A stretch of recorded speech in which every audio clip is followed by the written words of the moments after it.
ഒരു വലിയൊരു പണ്ഡിതൻ എനിക്കൊരു കുറിപ്പയച്ചു. അത് ഞാൻ നിങ്ങളുമായി ഷെയർ ചെയ്യാൻ ആഗ്രഹിക്കുന്നു. കഴിഞ്ഞ പ്രാവശ്യം ഞാൻ ഇവിടെ വന്നപ്പോൾ പോപ്കോണിന്റെ കഥ പറഞ്ഞത് കുറെ ആൾക്കാർ പിന്നീട് എന്നോട് ചോദിക്കുകയുണ്ടായി. ഒരുപക്ഷെ പ്രസിഡന്റിന് ഓർമ്മ ഉണ്ടാവില്ല, ഞാനൊരു പോപ്കോണിന്റെ കഥ പറയുകയായി. ഇപ്പൊ എനിക്ക് പറയാനുള്ളത് ഒരു പണ്ഡിതൻ എനിക്ക് അയച്ചു തന്ന ഒന്നാണ്. ദൈവം, നമ്മളെല്ലാവരും വിശ്വാസികളാണ്, വിശ്വാസികളോടാണ് പറയുന്നത്. ദൈവം ഭൂമിയെ ശിക്ഷിച്ചു. ദൈവമാണ് ഭൂമിയെ ശിക്ഷിച്ചിരിക്കുന്നത്, നമ്മളെല്ലാവരും വിശ്വസിക്കുന്നു.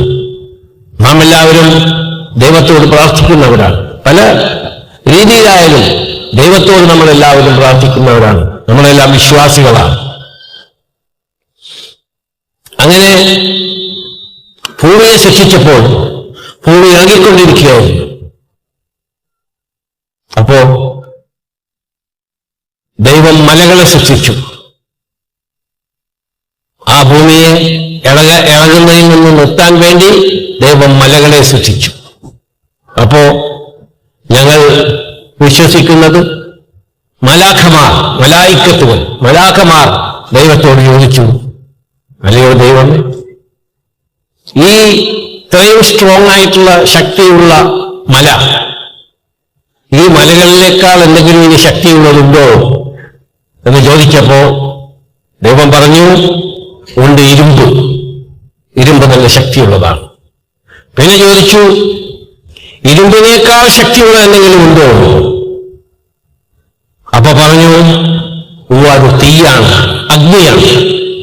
അപ്പോ മല, ഇരുമ്പ്, തീ, ഫയറിനെ സൃഷ്ടിച്ചു ദൈവം. പിന്നെ ചോദിച്ചു, അകൽ ഈ തീയിനേക്കാളും ശക്തിയുള്ള വല്ലതുമുണ്ടോ? അപ്പൊ ദൈവം പറഞ്ഞു,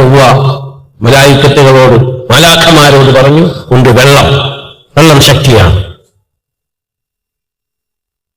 അപ്പൊ വീണ്ടും ചോദിച്ചു, ഈ വെള്ളത്തെക്കാളും ശക്തിയുള്ള വല്ലതുമുണ്ടോ? അപ്പൊ പറഞ്ഞു, ഉണ്ട്, കാറ്റ്, ശക്തിയായ കാറ്റ്, അത് ശക്തിയാണ്. അപ്പോ ഇരുമ്പ്, ആദ്യം മല, ഇരുമ്പ്, തീ, അഗ്നി, വെള്ളം, കാറ്റ്. അപ്പൊ ചോദിച്ചു, അതിനേക്കാൾ ദൃഢമായത് വേറെ വല്ലതുമുണ്ടോ എന്ന്. അപ്പൊ പറഞ്ഞു, അതിനേക്കാൾ ദൃഢമായത് വലത്ത് കൈകൊണ്ട് എന്തെങ്കിലും പാവപ്പെട്ടവർക്ക് കൊടുത്താൽ അത് ഇടത്തു കൈ അറിയാതെ ആ ദാനധർമ്മം കൊടുക്കുന്നതാണ് മലകളെക്കാളും ഇരുമ്പുകളെക്കാളും അഗ്നിയേക്കാളും വെള്ളത്തെക്കാളും കാറ്റിനേക്കാളും ശക്തിയുള്ളത് എന്ന് ദൈവം പറഞ്ഞു.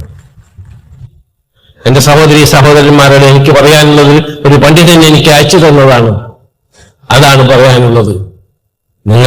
നിങ്ങളെക്കാൾ കഴിയുന്നത് പാവപ്പെട്ടവർക്കും അവശർക്കും അശരണർക്കും നിരാലംബർക്കും നിങ്ങൾ കൊടുക്കുക.